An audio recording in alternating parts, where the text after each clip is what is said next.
Film की शुरुआत होती है और हम एक लड़की को देखते हैं जो कि समुद्र में बहकर एक आइलैंड के किनारे पर आ गई थी। इस लड़की का नाम जैन होता है और इसके साथ इसका फ्रेंड ब्रैड भी यहाँ पर बहकर आ गया था। वो उसके पास जाकर उसे चेक करती है तो पाती है कि वो बुरी तरह से जख्मी था और कुछ ही देर में वो मारा जाता है।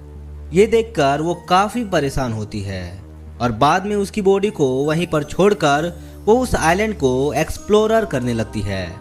लेकिन इस आइलैंड पर कोई भी नहीं होता। ये पूरी आइलैंड सुनसान था, यानी कि ये लड़की यहाँ पर फंस चुकी थी। इसके बाद जब वो आइलैंड में अंदर जाती है तो उसे एक जगह पर एक थैला मिलता है जिसके अंदर उसे एक लेडीज का पर्स और कुछ बच्चों का सामान मिलता है। यहाँ उसे एक मेडिसिन भी मिलती है जिसमें कुछ डेट लिखी हुई थी, जिससे जैन को समझ आता है कि बहुत सालों पहले शायद यहाँ पर कोई आया था। उसे सामान में माचिस भी मिलती है। उसे वो अपने पास रख लेती है और वापस समंदर के किनारे चली जाती है। उसे वहाँ पर गिरा हुआ एक बड़ा सा खोखला पेड़ दिखाई देता है। ये देखकर जैन को आइडिया आता है कि रात में वो अपनी सेफ्टी के लिए है और इसे सोने के लिए यूज कर सकती है। खैर, अब यहाँ पर जैन अपनी पहली रात गुजारती है और सुबह होने पर उठकर वो देखती है कि समुद्र के किनारे कई सारी मछलियां बहकर आ गई थी। उसमें से एक छोटी शार्क भी थी जिसका आधा शरीर खाया हुआ था और वो यहाँ से अपने खाने के लिए कुछ मछलियां ले लेती है।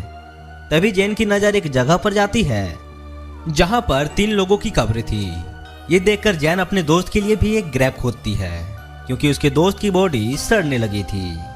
खैर, अब अगले दिन जैन जब आइलैंड का चक्कर लगाती है तो वो देखती है कि किसी ने उसके दोस्त की बॉडी को निकालकर आधा खा लिया है।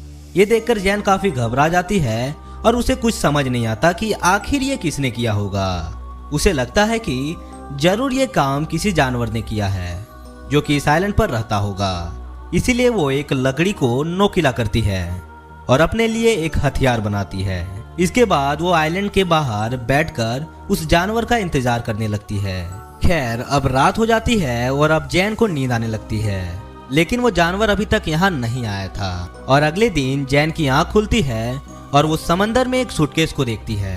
वो सूटकेस को लेने के बारे में सोचती है, इसीलिए वो समंदर में जाकर उस सूटकेस को ले लेती है। तभी उसे नीचे से कुछ महसूस होता है, इसीलिए वो नीचे जाकर देखती है तो यहाँ पर उसे एक बड़ा सा होल दिखाई देता है जिसे देखकर वो काफी हैरान हो जाती है। खैर, अब वो बाहर आकर उस सूटकेस को खोलकर देखती है। उसके अंदर उसे कुछ जूते और कुछ कपड़े मिलते हैं जिन्हें वो पहन लेती है। जब रात होती है तो जैन उस सामान को चेक करने लगती है और उसमें उसको कुछ फोटोज मिलते हैं। उन्हें देखने लगती है और समझ जाती है कि यहाँ कोई फैमिली छुट्टियां बिताने के लिए आई थी जिसमें एक कपल और उनके 2 बच्चे थे। तभी जैन के ऊपर से एक प्लेन गुजरता है। ये देखकर जैन अपनी फ्लेयर गन चलाती है, लेकिन इसका कोई फायदा नहीं होता क्योंकि तब तक वो प्लेन जा चुका था। जब फ्लेयर गन की वो बुलेट नीचे आ रही होती है तभी जैन देखती है कि उसकी परछाई में उसे कोई क्रिएचर दिखाई देता है। इस चीज को देखकर वो काफी घबरा जाती है और आइलैंड की तरफ भागने लगती है और एक जगह पर जाकर छिप जाती है।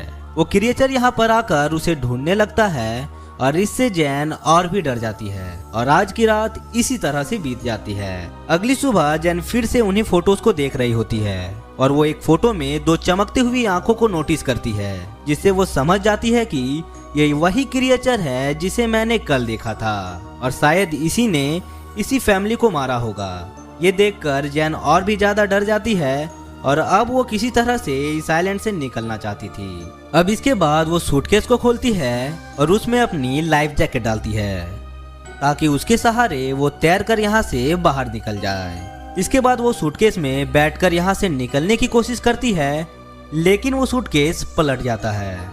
अब उसका ये प्लान फेल हो चुका था, इसीलिए वो वापस उसी आइलैंड पर आ जाती है। लेकिन अब उसे उस क्रिएचर से बचने के लिए कोई सेफ जगह चाहिए थी, इसीलिए उसे वो गिरा हुआ पेड़ दिखाई देता है क्योंकि उसमें एक बड़ा सा होल था।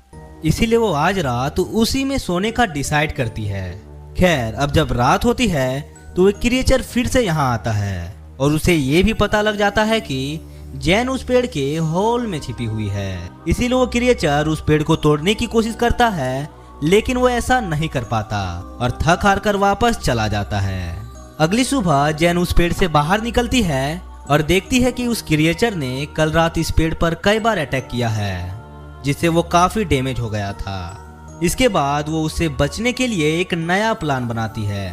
वो समंदर से कुछ बड़ी मछलियां पकड़ती है और उन्हें वहीं एक पेड़ पर टांग देती है। उसका प्लान था कि जब रात में वो क्रिएचर यहाँ आएगा तो वो इन मछलियों को खाकर वापस चला जाएगा और इससे उसकी जान बच जाएगी। अब जैन अगली सुबह उठकर देखती है कि उसका ये प्लान काम कर गया।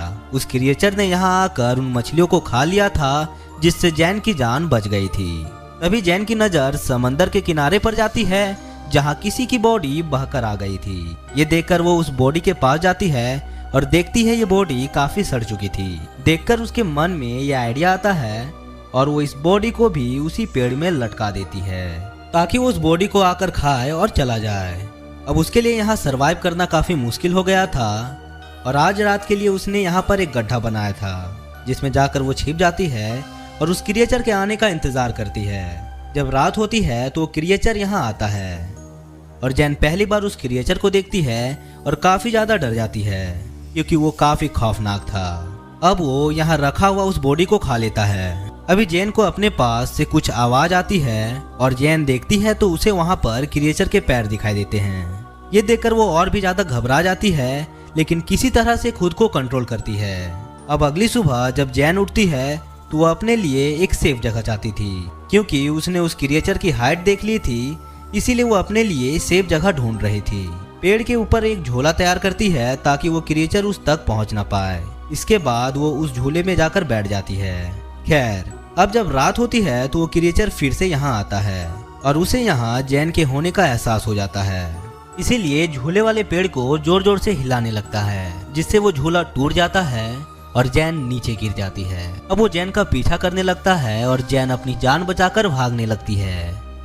तभी जैन देखती है कि वो क्रिएचर जमीन से ज्यादा तेज पानी में दौड़ रहा है और वो पल भर में उसके सामने आकर खड़ा हो जाता है। लेकिन जैन अपने उस लकड़ी के औजार से उस क्रिएचर के पेट में घुसा देती है। वो क्रिएचर जैन को उठाकर पानी में फेंक देता है और जैन खुद को किसी तरह से संभालती है। जैन देखती है कि वो क्रिएचर यहाँ से जा चुका है और अब वो पानी से बाहर आ जाती है और वहीं एक पेड़ पर जाकर छिप जाती है। अगली सुबह जब जैन उठती है तो वो देखती है कि उसका पैर काफी जख्मी हो चुका था, इसीलिए वो खुद को साफ करने के लिए समंदर में जाती है। जब वो यहाँ नहा रही होती है तभी उसकी नजर दूर एक राफ्ट पर जाती है जिसमें उसके दो दोस्त थे जो कि किसी तरह से सरवाइव करके यहाँ आ चुके थे। उनका नाम लूकस और मिया होता है। इन्हें देखकर जैन काफी खुश होती है और अब ये जैन के पास आकर बैठ जाते हैं और जैन उन्हें खाने के लिए कुछ मछलियाँ देती है। वो यहाँ पर उन्हें उस क्रिएचर के बारे में बताती है। वो कहती है कि हमें जल्द से जल्द यहाँ से निकलना होगा क्योंकि मैं यहाँ पिछले 7 दिनों से फंसी हुई हूँ। लेकिन लूकस और मिया उसकी बातों पर विश्वास नहीं करते। उन्हें लगता है कि ये झूठ बोल रही है और वो कहती है कि हम पिछले 5 दिनों से समंदर में भटक रहे थे, अब जाकर हमें ये आइलैंड मिला है। ये दोनों यहाँ से नहीं जाना चाहते थे। अब जैन उन्हें वो तस्वीर भी दिखाती है जिसमें वो क्रिएचर साफ दिखाई दे रहा था, लेकिन फिर भी वो दोनों यहाँ से नहीं जाना चाहते थे। जैन समझ जाती है कि ये उसकी बात पर विश्वास नहीं कर रहे हैं। अब इसीलिए वो इनसे छिपकर इनकी राफ्ट लेकर यहाँ से भागने का प्लान बनाती है। वो उनकी राफ्ट लेकर यहाँ से निकलने की कोशिश करती है, लेकिन वो दोनों उसे पकड़ लेते हैं। मिया जैन पर अटैक कर देती है जिससे वो बेहोश हो जाती है। जब उसकी आंख खुलती है तो वो खुद को बंधा हुआ पाती है और अब रात भी हो चुकी थी, इसीलिए वो उन लोगों को मना कर उसे खोलने के लिए कहती है। लेकिन लूकस और मिया उसकी कोई भी बात नहीं सुनते। इसके बाद मिया आइलैंड पर घूमने के लिए चली जाती है और लूकस वहीं जैन के पास रुकता है। इधर जब मिया वॉक कर रही होती है तो वो क्रिएचर पानी से निकलकर उस पर अटैक कर देता है। उसकी आवाज सुनकर लूकस तुरंत वहां पर जाता है, लेकिन वो क्रिएचर मिया को पानी में खींचकर ले जाता है और वो उसे मार देता है। ये देखकर लूकस बहुत ही ज्यादा डर जाता है और वो डर कर एक पेड़ पर चढ़ जाता है। अब सुबह हो जाती है, लेकिन लूकस उस पेड़ से नीचे नहीं आता। अब उसे जैन की बात समझ आ चुकी थी।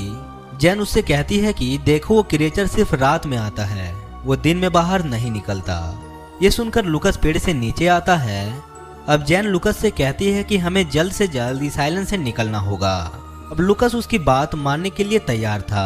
अब ये लोग कुछ मछलियाँ और कुछ नारियल अपने साथ लेते हैं। वो अपने सभी सरवाइव करने की सामान को रख लेते हैं। यहाँ पर लूकास काफी डरा हुआ था। जैन उसे समझाती है कि वो क्रिएचर सिर्फ रात में अटैक करता है। जब तक रात होगा हम इस आइलैंड से काफी दूर जा चुके होंगे। इसके बाद जैन जाकर उस क्राफ्ट में बैठ जाती है, जहाँ पर उससे कुछ खून बिखरा हुआ दिखाई देता है। जहाँ पर वो समझ जाती है कि इन पिछले 5 दिनों में इन दोनों ने सरवाइव करने के लिए जरूर किसी इंसान साथी को मारकर खाया होगा। खैर, अभी लोग जैसे ही अपनी क्राफ्ट में यहाँ निकलने लगते हैं, लूकास को पानी में वही क्रिएचर दिखाई देता है। ये देखकर ये दोनों काफी घबरा जाते हैं और उस क्राफ्ट को चारों तरफ से ढक लेते हैं। लेकिन तभी वो क्रिएचर उनकी क्राफ्ट में घुसकर उन पर अटैक कर देता है। ये देखकर लूकास उस फ्लेयर गन से उस पर अटैक करता है, लेकिन वो क्रिएचर जैन को पकड़कर अपने साथ ले जाता है। जैन के पास एक नाइफ था जिसे निकालकर वो क्रिएचर पर कई बार अटैक करती है, लेकिन तभी लूकास भी जैन को बचाने के लिए पानी में आ जाता है। ये देखकर वो क्रिएचर जैन को छोड़ देता है और लूकास को पकड़ लेता है। वो उसे लेकर अपने उस बड़े से होल में चला जाता है। ये देखकर जैन काफी ज्यादा डर जाती है और किसी तरह से तैरकर फिर से उसी आइलैंड पर पहुंच जाती है।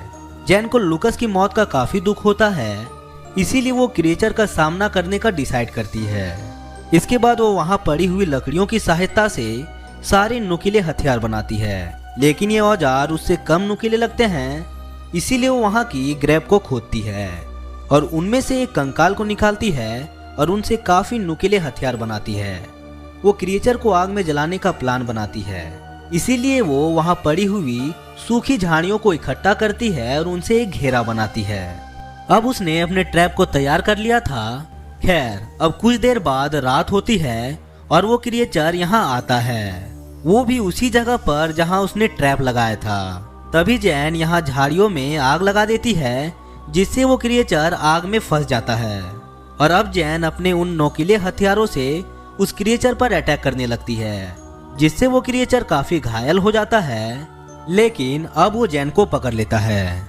जैन उस पर अटैक करके भागने लगती है, तभी वो क्रिएचर उसके सामने आ जाता है। लेकिन अब वो काफी जख्मी हो चुका था, इसीलिए वो वहीं पर गिर जाता है। ये देखकर जैन उस पर बहुत सारे स्टैब करती है और बाद में उसका गला काट देती है। इसके बाद अब हम देखते हैं कि जहां जैन ने आग लगाई थी, उससे पूरा आइलैंड जलने लगा था। यानी कि अब इतनी बड़ी आग को देखकर कोई ना कोई जैन को बचाने के लिए यहाँ जरूर आ जाएगा। इसीलिए जैन ने ऐसा किया था। और बुम, इसी के साथ ये मूवी यहीं पर खत्म हो जाती है। दोस्तों, अगर इस मूवी की एक्सप्लेनेशन आपको अच्छी लगी तो वीडियो को लाइक करें, और अगर चैनल में नए हैं तो चैनल को सब्सक्राइब कर दें और बेल आइकन को ऑल पर सेट कर दें कि मेरे द्वारा बनाई गई अगली मूवी एक्सप्लेनेशन की वीडियो की नोटिफिकेशन आप तक पहुंच जाए।